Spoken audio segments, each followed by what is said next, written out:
What's up, guys? In today's video, I'm going to show you guys how to use the pen tool to create your own paths and then how to make a layer mask with that path. Let's get right into it. So now here in Photoshop with our project open, we're going to start off, of course, by going to get the pen tool. It's right over here on the toolbar, just above the text tool. The icon looks like the tip of a feather point pen. I'm just going to click and use the regular version of the pen tool today. And before we get started, you're going to want to make sure that you're on the path version of the pen tool up here in the tool settings. So how the pen works is similar to that of a previously shown tool, the polygonal lasso, where you make points on your image and then connect them with lines. I'm going to start to create my outline by clicking and creating a point, and then when I click the second time, I'm going to continue to hold my mouse button down.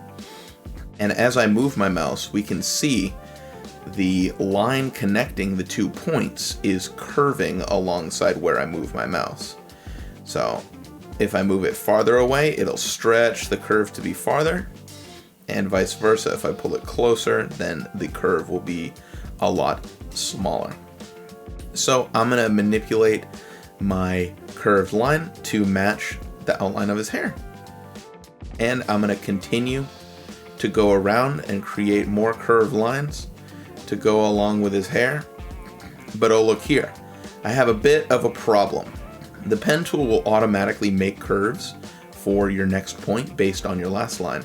But as we can see here, no matter how I move my line, I can't quite get that bump to the left in my curve. But that's not to worry.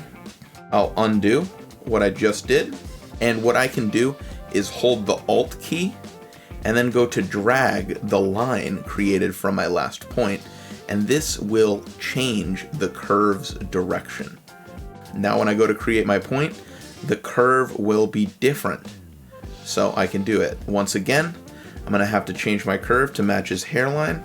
So I'm going to hold Alt and move my little point to match along with the curve I've got to do. And then bang, I can create the curved line that I want to. I'm going to keep going around Takanaka's entire head here. I'm going to create a complete outline of him.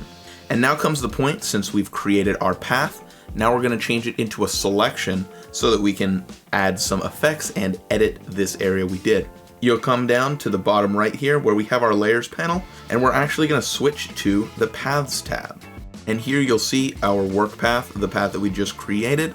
You're going to hold the control button and click the thumbnail, and that will let you select the area that we created a path on. Now I'm going to switch back over to our layers panel, and I'm going to go to the bottom and select this icon here to create a layer mask. It kind of looks like the Japan flag. It's a rectangle with a circle in the middle. Clicking this will create a mask on the layer we have selected in the selected area in our canvas. So I'm going to go ahead and click, and look at that. It looks like it just erased everything, but it didn't. We still have the rest of the layer. It is just masked, hence the name, a layer mask. Our layer mask is part of the layer here, as you can tell by this thumbnail here to the right of our base layers thumbnail. I'm going to go ahead and double click it, and we'll have this little pop-up window. I'm going to hit enter and select mask, and there we go. Now we can see our layer mask with the existing layer. Now we can see the whole layer because I have the transparency up here on the right changed. You can go and adjust that to be higher or lower in your preview. I like to keep it right in the middle so that I can still see the rest of the layer, but it's plainly obvious where I have it masked off. You can get your own presets and load and save them if you want to do that. I also recommend checking this box to remember settings. Now moving down on the right side here with these settings, we have a couple more that we're going to pay attention to. First is edge detection. This will, as it says, detect the edges within a certain radius of the edge.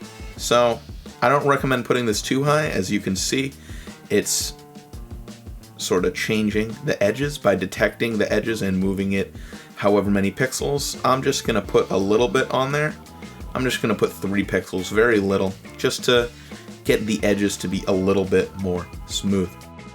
And now we have the refinements settings. We have smoothing, and as I change it up and down, we can see it kind of smoothens out the edges. You can see the difference as I put it up and down. I'm going to add just a touch of that. We have feathering, and this will, as the title would imply, feather the edges, give it a little bit of transparency on the edges. You can see kind of what it does as I move it up and down drastically. If I do it a little more sensically, you can see it kind of gives that gradient transparent edge to your selection.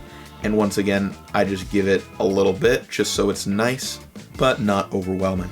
And the contrast slider on my picture here isn't doing very much, but you can always see what it does on your picture. And then we have shift edges. We can shift it in or out a certain amount of percent. I'm just going to keep it right at 0 because I like where it is.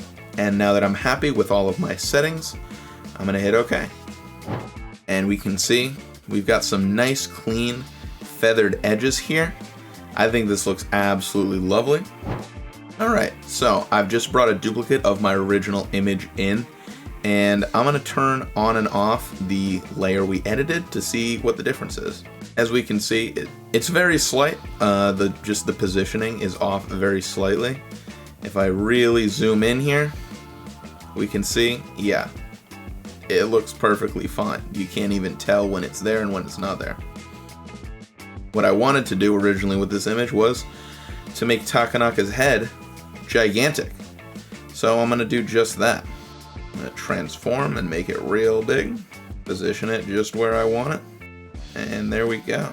Obviously the resolution of the image, with it being blown up to be a lot larger than it originally was, it doesn't look the best, but the masking of that, making the edges look nice and clean, it doesn't look messed up at all besides the resolution of the base image.